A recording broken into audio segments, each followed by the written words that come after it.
लग्नाच्या पहिल्या रात्री तो नवरीच्या जवळ गेला आणि शारीरिक संबंध ठेवण्यासाठी कपडे काढले अन असं भयंकर प्रकार. नवरदेवाच्या पायाखालची जमीन सरकली. नेमकं त्या रात्री काय घडलं होतं? जयपूरमधील बिंदा एका भागात राहणाऱ्या एका साध्या कुटुंबात लग्नाची लगबग सुरू होती. घरात दिवे, सजावट, पाहुण्यांची वर्दळ आणि आनंदाचा माहोल. घरातील मुलांचं लग्न ठरलं होतं. शेजारच्या ओळखीने उत्तर प्रदेशातील एका मुलीशी संबंध जुळवण्यात आले होते. मुलीचं कुटुंब दूर असल्यामुळे सगळं थोड्या घाईगडबडीत ठरलं, पण घरच्यांना वाटलं नशिबाने चांगली मुलगी मिळाली.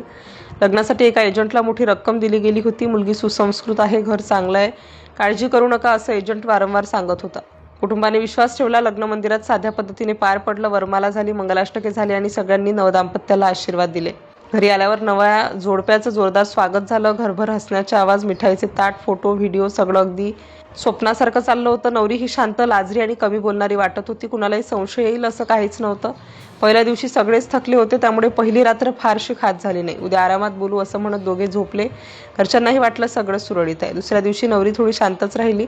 घरातल्या स्त्रियांशी कमी बोलणं, फोनवर सतत कुणाशी तरी चॅट करणं काहींना थोडं विचित्र वाटलं, पण नवीन घर असल्यामुळे कुणी जास्त विचार केला नाही. आणि मग आली तिसरी रात्र, ज्या रात्रीने सगळं बदलून टाकलं. घरातले सगळे झोपले होते. वातावरण शांत होतं. नवरदेव हळूहळू नवरीच्या जवळ गेला. मनात अनेक स्वप्न, अपेक्षा आणि उत्सुकता. तो तिच्याशी बोलू लागला, पण नवरी अचानक घाबरल्यासारखी मागे सरकली. तिने कारण सांगायला सुरुवात केली. कधी तब्येत बरी नाही, कधी थकवा, कधी डोकेदुखी. नवरदेव गोंधळला, पण त्यानेही आग्रह केला नाही. रात्र गेली, सकाळ झाली, पण नवरदेवाच्या मनात शंका घर करू लागली. काहीतरी बरोबर नाही असं त्याला वाटत होतं. नवरीचं वागणं दिवसेंदिवस अधिकच विचित्र चाललं होतं. तिसऱ्या दिवशी रात्री पुन्हा तो तिच्या जवळ गेला. यावेळी मात्र नवरीने अचानक विषय बदलला. फोनवर कुणाशी तरी बोलून ती बाहेर गेली. बराच वेळ ती परत आलीच नाही. नवरदेवाला अस्वस्थ वाटू लागलं. तोही बाहेर गेला, पण नवरी दिसली नाही. घराच्या मागच्या बाजूला दरवाजा किंचित उघडा होता. त्याच्या मनात धडकी भरली. तो पुन्हा आत आला. खोलीत नजर फिरवली. कपाट उघडं होतं. बॅग गायब होती. काही दागिनेही दिसत नव्हते. त्यांचं हृदय जोरजोरात धडधडू लागलं. तो घाईघाईने घरच्यांना उठवायला गेला. सगळे घाबरून उठले. घरात शोधाशोध सुरू झाली, पण नवरी कुठेच सापडली नाही. काही वेळाने लक्षात आलं, घरातील रोख रक्कमही गायब होती. सगळ्यांच्या चेहऱ्यावर भीती पसरली. काहीतरी मोठा प्रकार घडला होता. नवरदेवाने लगेच एजंटला फोन केला, पण एजंटचा फोन बंद येत होता.